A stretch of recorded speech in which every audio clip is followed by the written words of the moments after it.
has been established that this honorable court will have jurisdiction to entertain a matter where there is an allegation of breach of an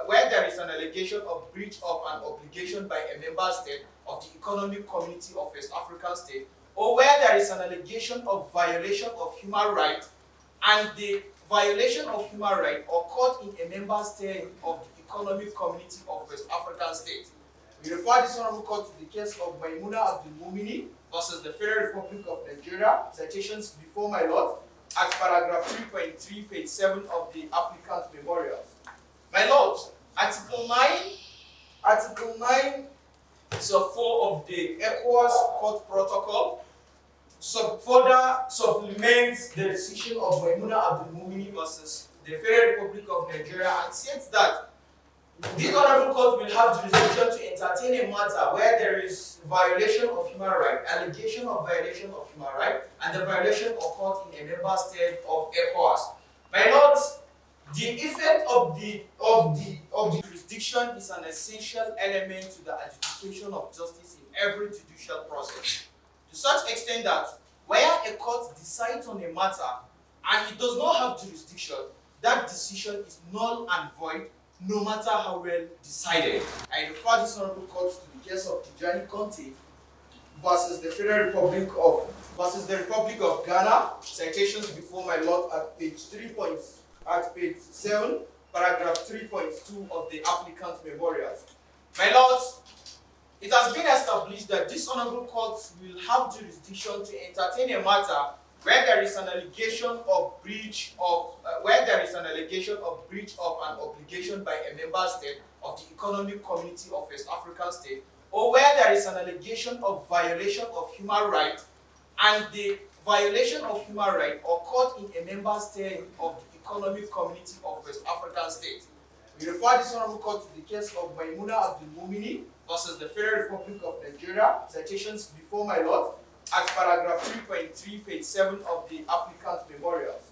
My lords, Article 9, sub 4 of the ECOWAS Court Protocol further supplements the decision of Maimuna Abdul-Mumini versus the Federal Republic of Nigeria and states that this honorable court will have jurisdiction to entertain a matter where there is violation of human rights, allegation of violation of human rights, and the violation occurred in a member state of ECOWAS.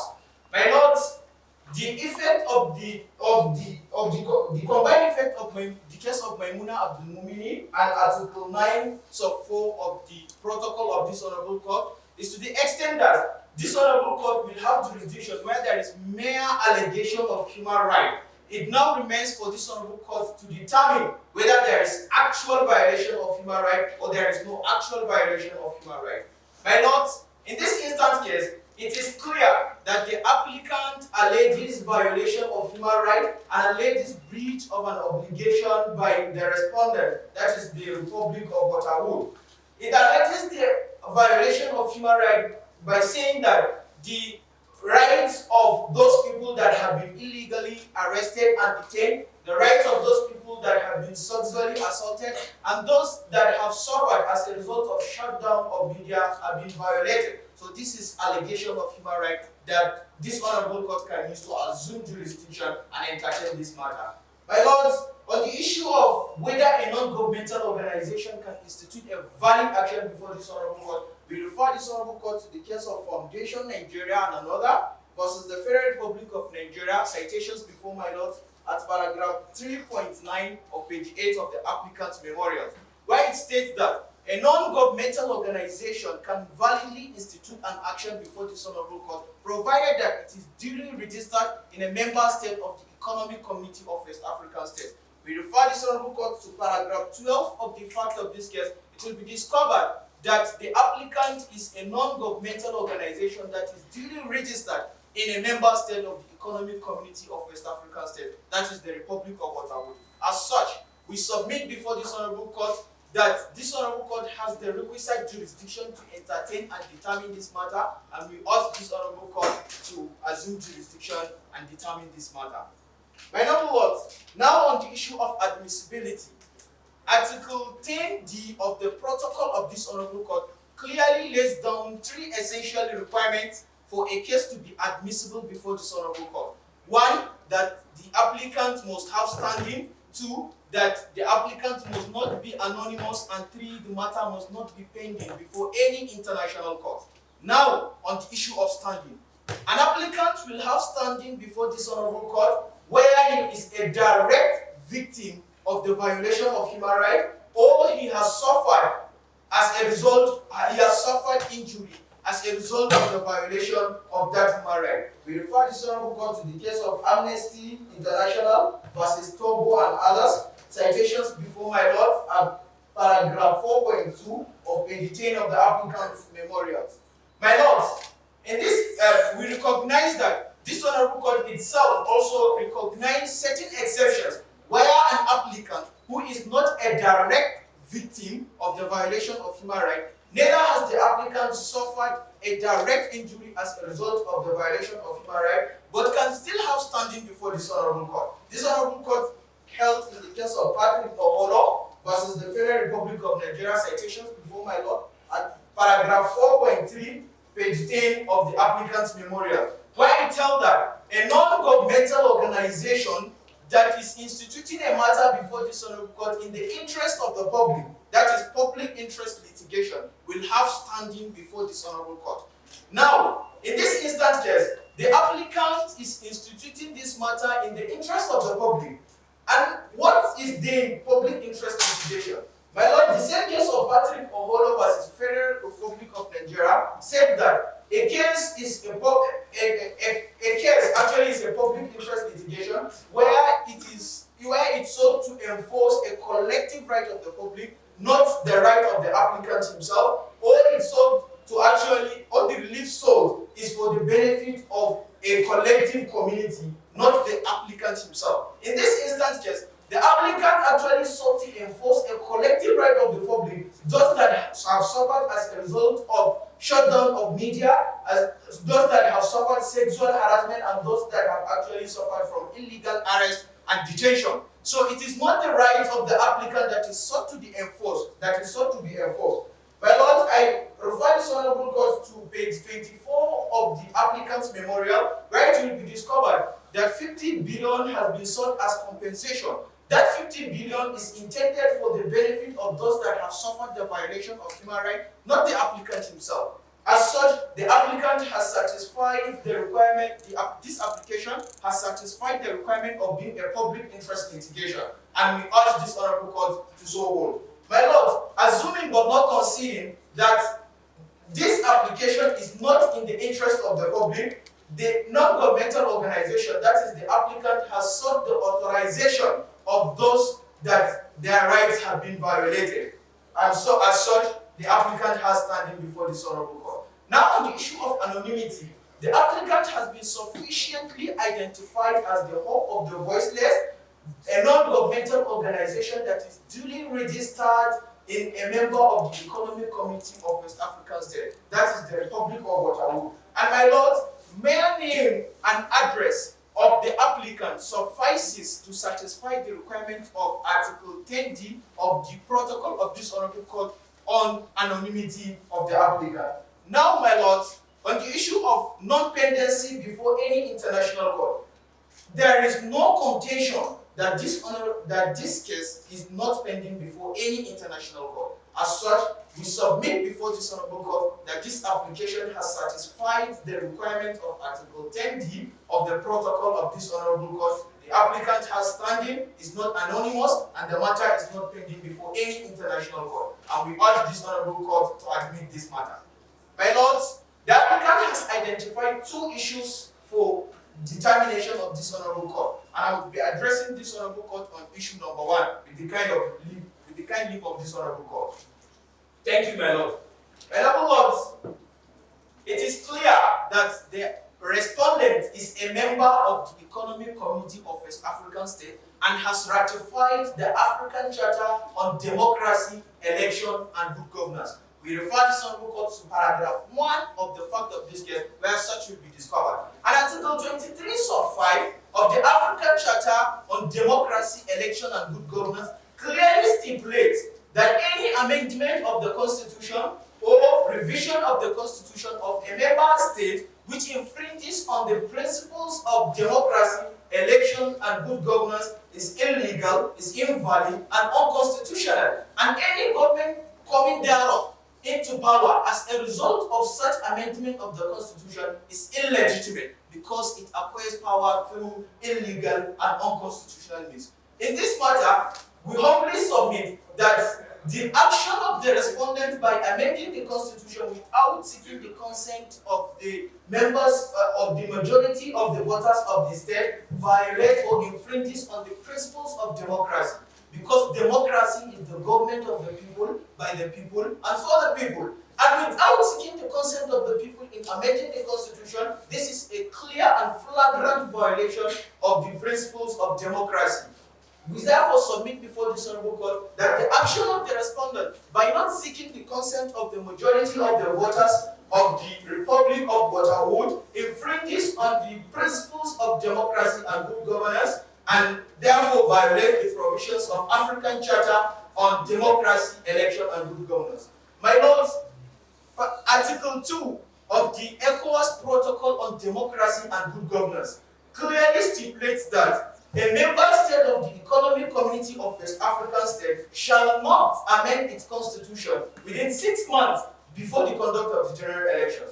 However, in this instance case, it is clear that the applicant did not even amend the constitution within 6 months before the conduct of the general election, but rather within 3 months before the conduct of the general election. My noble lord, this is a vehement violation of Article 2 of the ECOWAS Protocol on Democracy and Good Governance, and we urge the Honorable Court to so hold. In fact, my lord, it is the cardinal principles and objectives of both the ECOWAS and the African Union, and of course every other international institution or international instrument to promote and uphold democracy, election, and good governance. And as earlier submitted, that the action of the respondent has infringed on the principles of democracy. Therefore, the action has not only infringed on the on Article 2 of the ECOWAS Protocol on Democracy and Good Governance, but also on the entire objectives of ECOWAS, African Union, and all other international instruments that seeks to uphold and promote democracy. We urge this Honorable Court to so hold. My lords, now, on the issue of not seeking the consent of the majority of the voters of the state before amending the Constitution, we recognize that Article 2 of the ECOWAS Protocol on Democracy and Good Governance says that, yes, a constitution of a member state can be amended within 6 months before the conduct of the general elections, provided that the consent of the majority of the voters has been sought. My lords, in this instance case, the consent of the majority of the voters has not been sought before amending the Constitution. It is clear that the action of the respondent, that is the Republic of Waterwood, prevented the people of the Republic of Waterwood from participating in the referendum that led to the amendment of the Constitution. My lords, paragraph 7 of the fact of this case shows that any gathering of more than 10 people have been systematically dispersed by using live ammunitions, my lord, a sensible human being, knowing fully that if he goes out to exercise his right to participate in the constitutional amendment process, live ammunition will be used against him, he will definitely remain at home, because life is the most important and most precious thing. My lords, paragraph 8 further shows that women have been victims of sexual assault by the law enforcement agents and other supporters of the President of the Republic of Waterwood.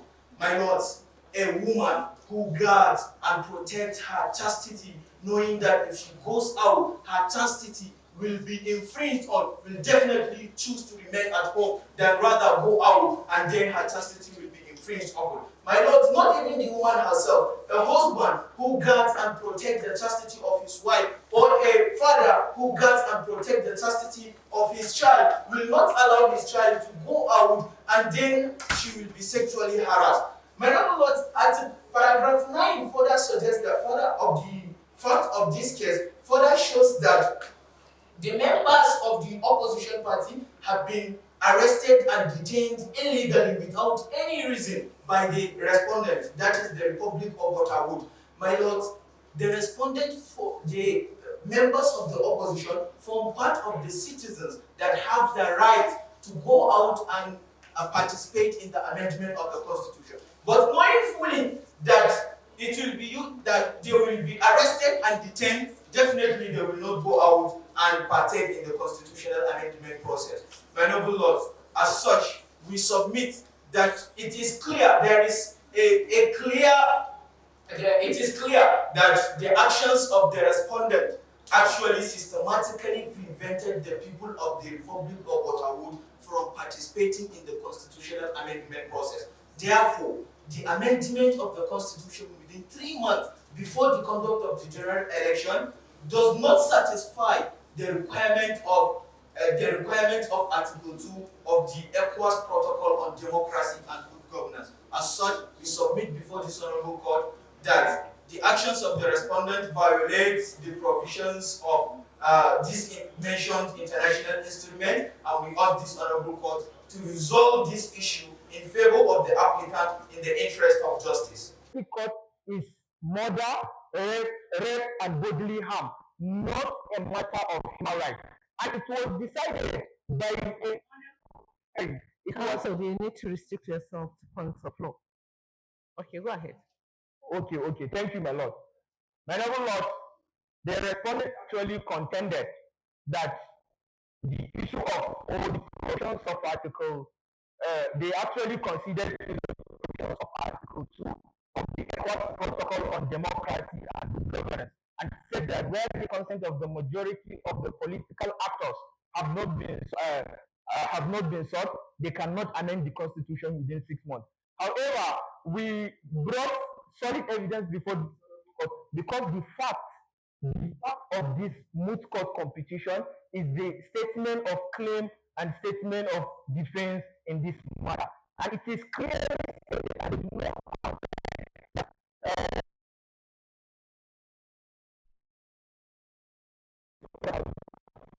have not been sought, the statement of defense, which ought to have been done by the respondent.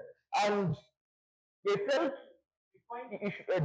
they failed to define who a political actor is, saying that political actors are not voters. If political actors are not voters, then who is now a political actor? They now fail to define such political actor as enshrined under Article 2 of the ECOWAS Protocol on Democracy and Good Governance. They also rely on some beautiful authors decided by this honorable court and saying that there is no sufficient evidence placed before this honorable court to actually sustain this matter as a matter of human rights violation. My lord, as earlier submitted by the applicant, that this moot fact is a statement of claim and a statement of defense. And this statement of claim and statement of defense clearly states that there is an infringement of the rights of the citizens of the Republic of Waterwood. I refer this to the fact of this case. As such, we submit that this honorable court has jurisdiction to entertain the matter, and that they do not adequately reply to the matters raised by the respondent by the applicant. And the primary duty of the respondent is to respond to the issues raised by the applicant. It is a principle of law, a general principle of law, where the respondent failed to reply to a matter that is raised by the applicant, they conceded and agreed to that particular matter. As such, we humbly submit before this honorable court that all matters raised by the applicant that has not received a response from the respondent should be admitted before this honorable court.